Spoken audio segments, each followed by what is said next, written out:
An affair that caused a political scandal. Forbidden love. Resented for her success. A jealous husband and a failed marriage. She almost became the first Jewish princess. Barbra Streisand's love life has been nothing short of a scandal. Stay tuned, juicers, because we're going to take a deep dive into Barbra's search for love and how it caused an international uproar. Can't you see when you look on me, what a lovely creature is just one you? At just 19 years old, Barbra's hard work as a singer in nightclubs garnered her an opportunity to audition for a play called I Can Get It For You Wholesale. As fate would have it, that's just how she met her first husband. Elliot Gould was the leading man in the production, and during her audition, he felt an instant connection with the young singer. He was completely struck by her presence, sharing, "And she's presenting herself just like how I think and feel about me." Barbra asked the casting director to call her with the news from her audition and gave out her number, and Elliot knew exactly what he had to do. Streisand announced her phone number and she said, "Would somebody call me?" I remembered her number and I called her. It was love at the first audition. If you ask us, Elliot sounds like he was completely smitten, and he was. They both had a lot in common as rising stars in the movie-making business, and they bonded over their shared passions. It didn't take very long for the young pair to spark up a relationship, and soon they were living together. The 1962 show on which they met up went on to become a huge success, which was a great help forward for both Elliot and Barbra. They became a beloved celebrity couple, and Gould didn't hold back when it came to gushing over how happy he was with Streisand.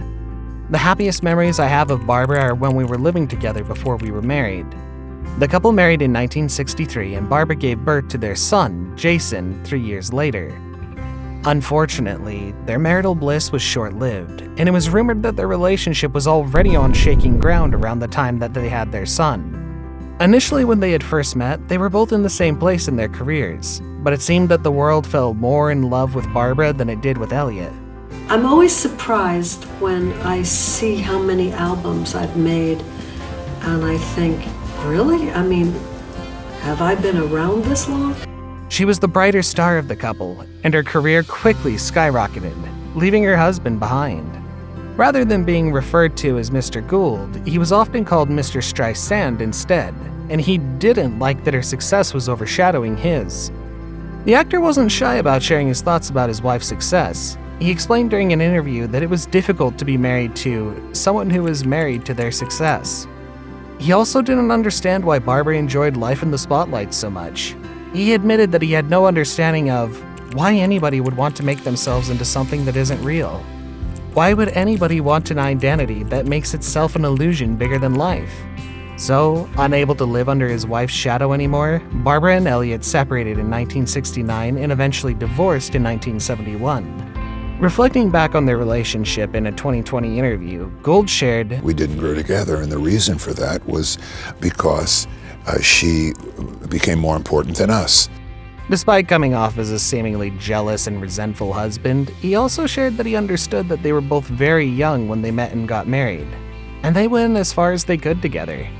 He also claimed that he has no hard feelings about their marriage and is grateful for what they had together, especially their son. However, Barbra's rising stardom might not have been the only reason the couple parted ways.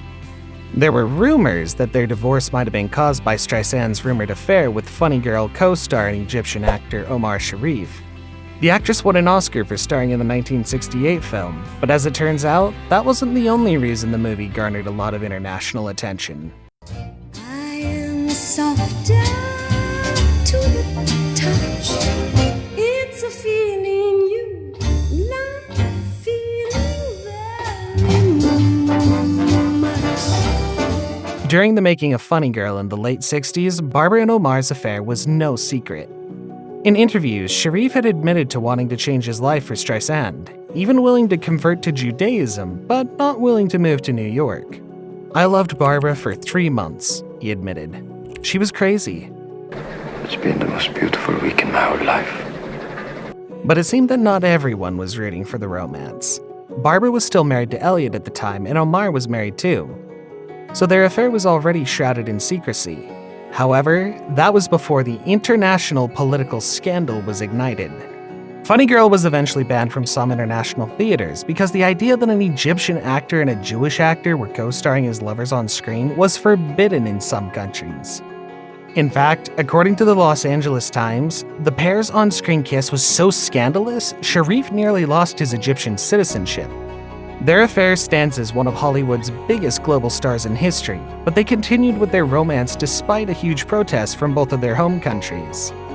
Let us not forget the wrath that a Jewish mother can have, and no doubt Barbra's mother was furious too. In June of 1967, the Israeli-Egyptian Six-Day War broke out, and in the midst of the huge political and military fallout, the photograph of Omar kissing Barbra was publicized all over the world. This infuriated both governments and the public. The backlash from the movie and their affair should not be underestimated. The actress even feared for her life and was guaranteed a heavy police presence of 300 security guards because of the uproar of the movie and her affair. The protection was later reduced to 30 guards, leaving her extremely uncomfortable going out in public.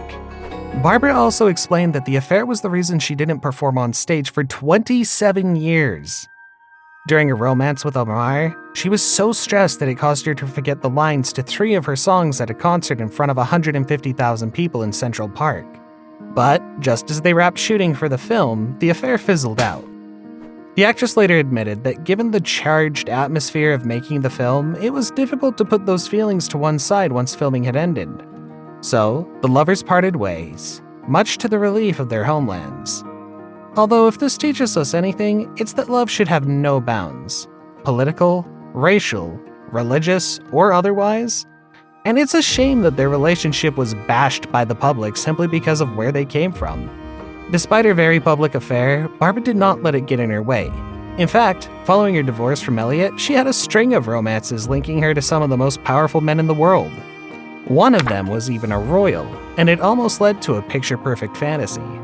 It was alleged that Barbra had been romantically involved with Prince Charles himself after his own public divorce from Princess Diana in 1992.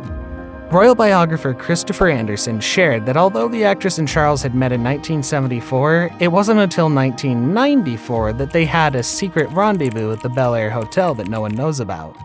At a 2019 performance in London, Streisand seemed to poke fun at the rumors, telling the crowd, "If I had played my cards right, I could have been the first Jewish princess." Prince Charles wasn't the only powerful man reportedly in Barbra's life. The biographer also alleged in his book, Barbra, The Way She Is, that the singer possibly had a brief romantic relationship with the once leader of the free world, Bill Clinton. In fact, Bill still calls her his favorite singer. Finally, after decades of dating, a failed marriage, and a fizzled short-term relationship, Barbra Streisand has been in a lasting relationship with James Brolin since 1996, and they're still going strong. Oh my God, we were in the supermarket a few weeks ago, actually.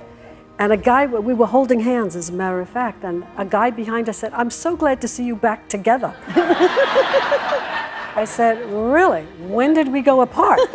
The actress met Brolin shortly after directing The Mirror Has Two Faces in 1996, and she credits divine timing for the moment when they met. Barbra said she met James exactly when she needed to, rather than regretting not meeting him sooner. "I could have met him while I was making this movie. I wouldn't have been open." In fact, a connection to her ex-boyfriend John Peters was the one who introduced the couple. The actress wasn't in the mood to be set up with someone because she was focused on her career, but after meeting Brolin at a dinner party, she quickly shifted her priorities. She was immediately smitten, and Brolin was no exception. Her brash, brazen attitude charmed him immediately. "That's when he fell in love with me.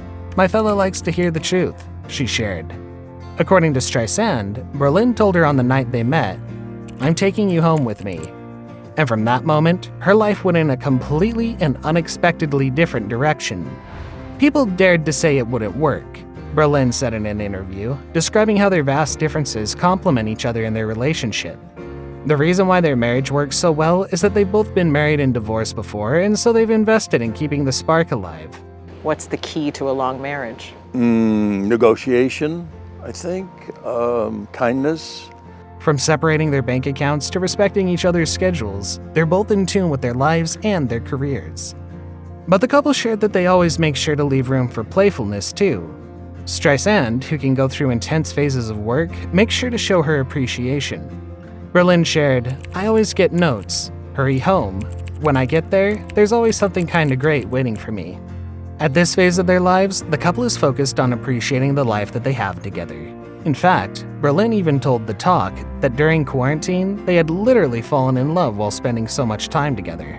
Streisand is also making sure to prioritize her relationship and loved ones over her career. "I'm enjoying my grandchildren, and there's nothing like family and home and pure love and joy and connection.